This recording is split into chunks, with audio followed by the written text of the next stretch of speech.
شروع اللہ کا نام لے کر جو بڑا مہربان نہایت رحم والا ہے۔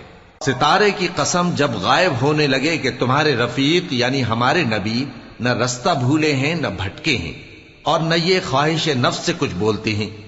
یہ قرآن تو ایک وحی ہے جو ان کی طرف بھیجی جاتی ہے، ان کو نہایت قوت والے نے سکھایا یعنی جبرائیل نے جو طاقتور ہیں۔ پھر وہ پوری طرح بیٹھے جبکہ وہ آسمان کے اونچے کنارے پر تھے، پھر وہ قریب ہوئے، پھر مزید نیچے آ گئے تو وہ 2 کمان کے فاصلے پر ہو گئے یا اس سے بھی کم۔ پھر اللہ نے اپنے بندے کی طرف جو حکم بھیجا سو بھیجا۔ جو کچھ انہوں نے دیکھا ان کے دل نے اس کو جھوٹ نہ جانا۔ کیا جو کچھ وہ دیکھتے ہیں تم اس میں ان سے جھگڑتے ہو؟ اور انہوں نے اس کو یعنی جبرائیل کو ایک اور بار بھی اترتے دیکھا ہے سدرۃ المنتہا کے پاس۔ اسی کے پاس ہمیشہ رہنے کی بہشت ہے، جبکہ اس بیری پر چھا رہا تھا جو چھا رہا تھا۔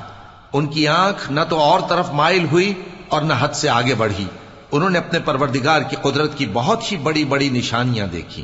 بھلا تم لوگوں نے لات اور عزا کو دیکھا اور تیسری مورتی یعنی منات کو؟ مشرکو، کیا تمہارے لیے تو بیٹے ہوں اور اللہ کے لیے بیٹیاں؟ یہ تو بہت ہی بے انصافی کی تقسیم ہوئی۔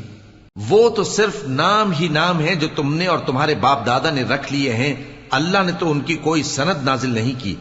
یہ لوگ محض خیال و گمان اور خواہشات نفس کے پیچھے چل رہے ہیں، حالانکہ ان کے پروردگار کی طرف سے ان کے پاس ہدایت آ چکی ہے۔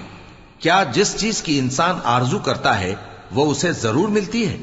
سو آخرت اور دنیا تو اللہ ہی کے ہاتھ میں ہے۔ اور آسمانوں میں بہت سے فرشتے ہیں جن کی سفارش کچھ بھی فائدہ نہیں دیتی مگر اس وقت کہ اللہ جس کے لیے چاہے اجازت بخشے اور سفارش پسند بھی کرے۔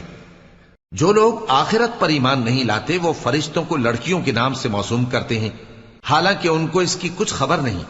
وہ صرف خیال و گمان پر چلتے ہیں، جبکہ خیال و گمان حق کے مقابلے میں کچھ کام نہیں آتا۔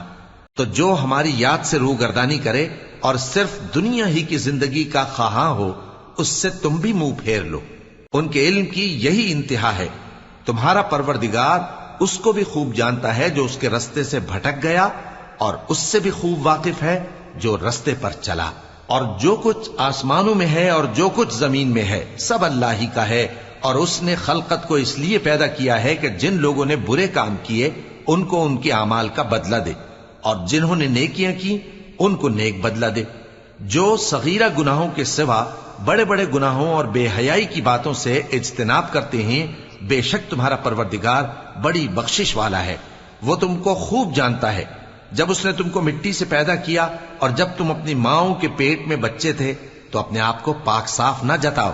جو پرہیزگار ہے وہ اس سے خوب واقف ہے۔ بھلا تم نے اس شخص کو دیکھا جس نے منہ پھیر لیا اور تھوڑا سا دیا پھر ہاتھ روک لیا؟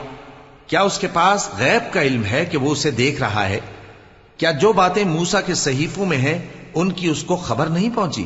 اور ابراہیم کے صحیفوں کی جنہوں نے حق کے طاعت اور رسالت پورا کیا، وہ یہ کہ کوئی شخص دوسرے کے گناہ کا بوجھ نہیں اٹھائے گا، اور یہ کہ انسان کو وہی ملتا ہے جس کے لیے وہ محنت کرتا ہے، اور یہ کہ اس کی محنت کا جائزہ لیا جائے گا، پھر اس کو اس کا پورا پورا بدلہ دیا جائے گا، اور یہ کہ تمہارے پروردگار ہی کے پاس پہنچنا ہے، اور یہ کہ وہ ہنساتا اور رلاتا ہے، اور یہ کہ وہی مارتا اور جلاتا ہے، اور یہ کہ وہی دونوں جوڑے یعنی نر اور مادہ پیدا کرتا ہے یعنی نطفے سے جو رحم میں ڈالا جاتا ہے، اور یہ کہ قیامت کو دوبارہ اٹھانا اسی کا ذمہ ہے، اور یہ کہ وہی دولت مند بناتا اور وہی مفلس کرتا ہے، اور یہ کہ وہی شیرا نامی تارے کا بھی مالک ہے، اور یہ کہ اسی نے عاد اول کو ہلاک کر ڈالا اور سمود کو بھی، غرض کسی کو باقی نہ چھوڑا، اور ان سے پہلے قوم نوح کو بھی۔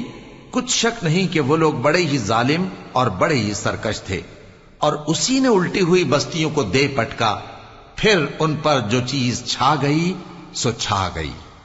تو اے انسان، تو اپنے پروردگار کی کون کون سی نعمت پر جھگڑے گا؟ یہ پیغمبر بھی پہلے کے خبردار کرنے والوں میں سے ایک خبردار کرنے والے ہیں۔ آنے والی یعنی قیامت قریب آ پہنچی، اس دن کی تکلیفوں کو اللہ کے سوا کوئی دور نہیں کر سکے گا۔ اے کافرو، کیا تم اس کلام پر تعجب کرتے ہو اور ہنستے ہو اور روتے نہیں؟ اور تم غفلت میں پڑے ہو تو اللہ کے آگے سجدہ کرو اور اسی کی عبادت کرو۔